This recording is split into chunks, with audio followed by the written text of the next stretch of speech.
झरिया सिंदरी मुख्य मार्ग पर सूरा टाड़ के पास फिर एक बार गोफ बन गया है। सड़क पर बनी गोफ से लगातार गैस रिसाव होने से स्थानीय लोग दहशत में हैं। स्थानीय लोग लगातार हो रहे गोफ और गैस रिसाव का कारण बीसीसीएल प्रबंधन पर लापरवाही का आरोप लगा रहे हैं। लोगों ने बताया कि यहां लगातार इस तरह की घटना घटती रहती है। बार बार बीसीसीएल मिट्टी भराई कराकर सिर्फ लीपापोती कर रही है। अगर ऐसा ही रहा तो बड़ा हादसा हो सकता है। बनियाहीर के समीप ओबी डंपिंग की गई है, जिसके कारण जमीन पर भार बढ़ गया है। अगर बोर होल कर नाइट्रोजन फार्मिंग की जाए तो सड़क सुरक्षित होगी, अन्यथा इसे कोई नहीं बचा सकता। इसका सटीक समाधान वैज्ञानिक आधार पर किया जाना चाहिए। फिलहाल स्थानीय लोगों ने बैरिकेड लगाकर घटनास्थल को सुरक्षित करने का प्रयास किया है। लोगों ने मांग की है कि बीसीसीएल प्रबंधन और स्थानीय प्रतिनिधि इसका हल जल्द ढूंढकर लोगों के जीवन को बचाएं। बताते चले कि सड़क झरिया व सिंदरी को ही नहीं जोड़ती, बल्कि बोकारो, जमशेदपुर, पश्चिम बंगाल सहित कई जिलों को धनबाद से जोड़ती है। सबसे व्यस्त सड़क है। यह NH 218 के अंतर्गत है। सूचना मिलते ही बीसीसीएल के अधिकारी, भाजपा के प्रदेश कार्य समिति सदस्य राजकुमार अग्रवाल, झरिया नगर अध्यक्ष अवधेश साव, पूर्व जिला उपाध्यक्ष उमेश यादव, भाजपा के मंडल मंत्री राहुल सिंह मौके पर पहुंचकर घटनास्थल का जायजा लिया।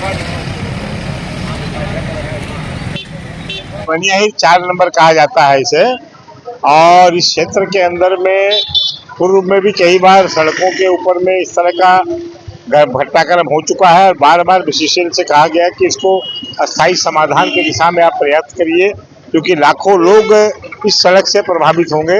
यहाँ से लेकर सिंदरी, डोमगढ़, रांची, चंदनकारी सब जगह से लोग जाते हैं। ये सड़क और मुख्य मार्ग है, और अगल बगल हजारों लाखों की आबादी भी यहाँ पर है।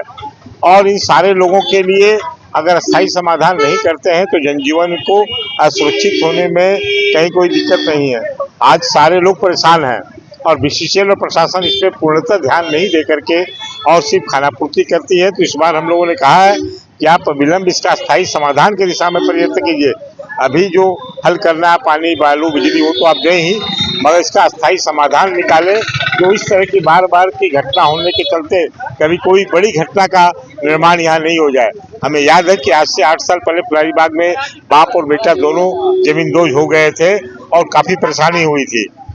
तो इस तरह की घटना की पुनरावृत्ति नहीं हो, इसके लिए अस्थायी समाधान प्रशासन और बीसीसीएल के अधिकारी मिलकर करें, और नहीं तो सड़क पे उतरने के लिए जनता बाध्य है और वो अपने हक और अधिकार के लिए निर्णायक लड़ाई लड़ने को तैयार है।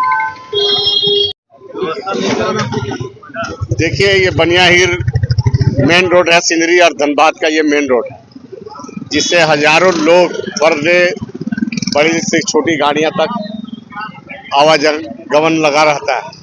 और उसी बीच में आप देख रहे हैं कि अगिन प्रभावित क्षेत्र है, आग लगा हुआ है, रोड से धुआं फेंक रहा है। इससे पूर्व में भी आप देखे होंगे फुलारीबाग मोड़ में बहुत आसान से बाप और बेटा जमींदोज हो गया था, और कुछ दिन पहले ही एक 407 जमीन के अंदर चला गया था, और आज वही परिस्थिति यहाँ पैदा हुआ है। इस साफ लापरवाही बीसीसीएल का ही है। बीसीसीएल का ऐसा लापरवाही है, जो बालू बनाना चाहिए था, बालू में घपला किया जाता है ट्रांसपोर्टर द्वारा। और आप जानते हैं कि